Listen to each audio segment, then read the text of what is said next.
दोस्तों नमस्कार। शुभ आशीष के साथ आपका स्वागत है। दोस्तों, जीवित पुत्री का व्रत आ रहा है। इस व्रत के प्रभाव से व्रती महिलाओं के संतान को यश और कीर्ति की प्राप्ति होती है। साथ ही आरोग्य और आयुष्मान का आशीर्वाद भी मिलता है। घर में ऐश्वर्य, धन और समृद्धि भी बनी रहती है। इस बार अधिक मास के कारण त्योहारों की तारीखों में थोड़ा सा परिवर्तन हुआ है, जिसके कारण इस व्रत की तारीख को लेकर भी संदेह पैदा हुआ है। ये व्रत 6 अक्टूबर को रखें या 7 अक्टूबर को।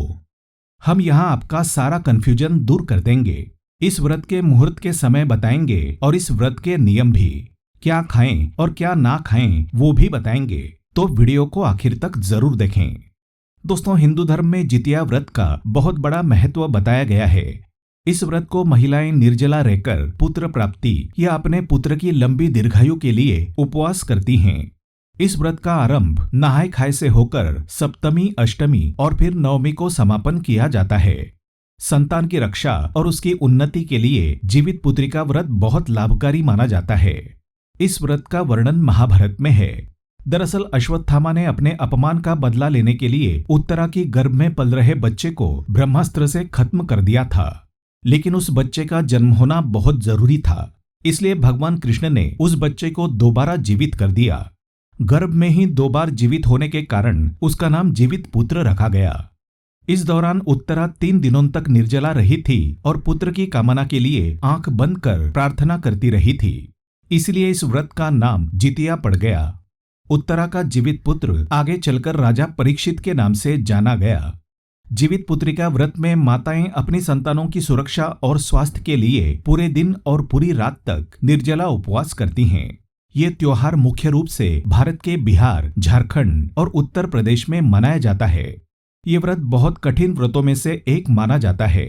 इसमें व्रती को 24 घंटे तक निर्जला व्रत करना होता है। 2023 में जितिया व्रत कब है? दोस्तों, जितिया पर्व 3 दिनों तक चलता है। इस पर्व की शुरुआत सप्तमी तिथि पर नहाय खाए परंपरा से होती है। इसमें महिलाएं पवित्र स्नान के बाद पूजा का सात्विक भोग बनाती हैं।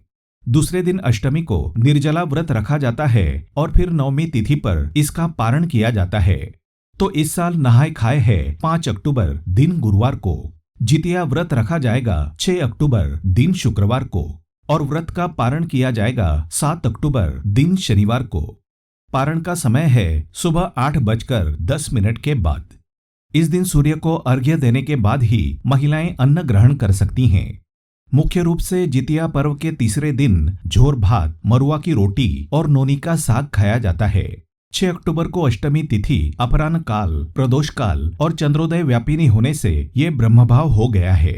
ये दिन शुक्रवार होने के साथ सर्वार्थ सिद्धि योग के होने से इसका महत्व और बढ़ गया है। 7 अक्टूबर को राहु काल सुबह 9:13 से सुबह 10:41 तक है। इस दौरान शुभ काम करने की मनाही होती है, तो आप शुभ समय में ही पारण करें, यानी 8:10 के बाद, लेकिन 10:40 से पहले। शुभ समय में व्रत का पारण करने से पुत्र की आयु लंबी होती है। व्रती सप्तमी के दिन सबसे पहले नहा धोकर व्रत का संकल्प लें और नहाए खाए से व्रत की शुरुआत करें। व्रत के दूसरे दिन जिमुतवाहन की कुशा से प्रतिमा बनाएं और मिट्टी और गाय के गोबर से सियारिन की प्रतिमा बनाएं। फिर उस मूर्ति पर धूप, दीप, चावल, फूल, सिंदूर आदि अर्पित करें।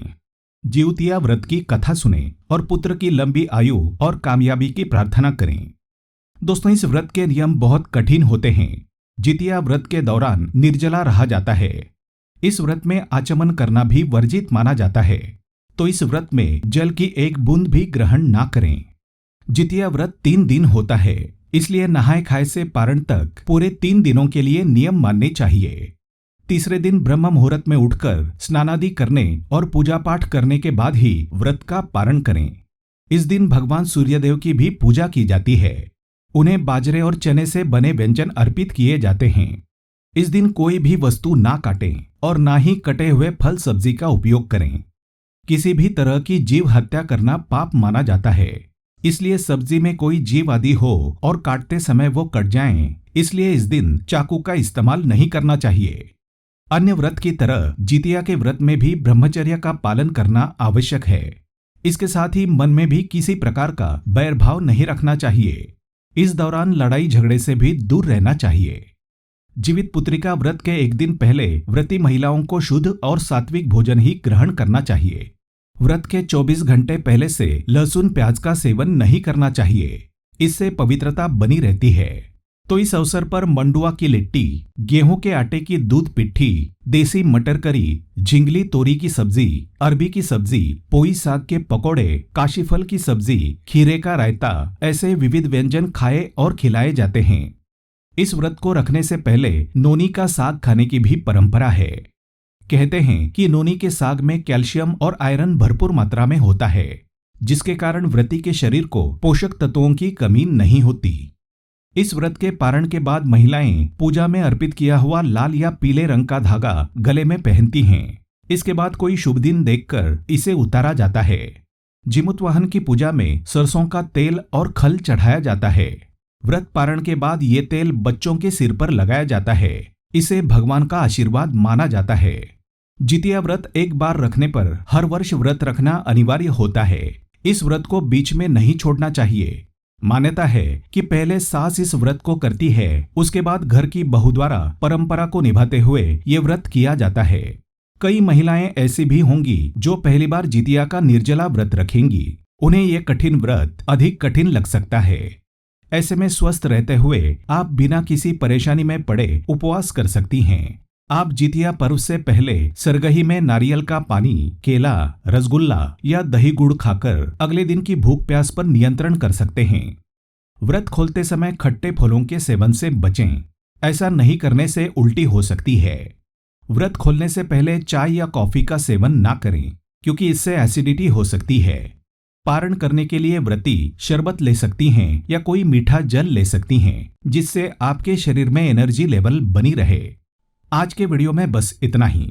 ऐसे ही और वीडियो देखने के लिए हमारे चैनल को सब्सक्राइब करके बेल आइकन प्रेस करें। धन्यवाद। शुभम भवतु।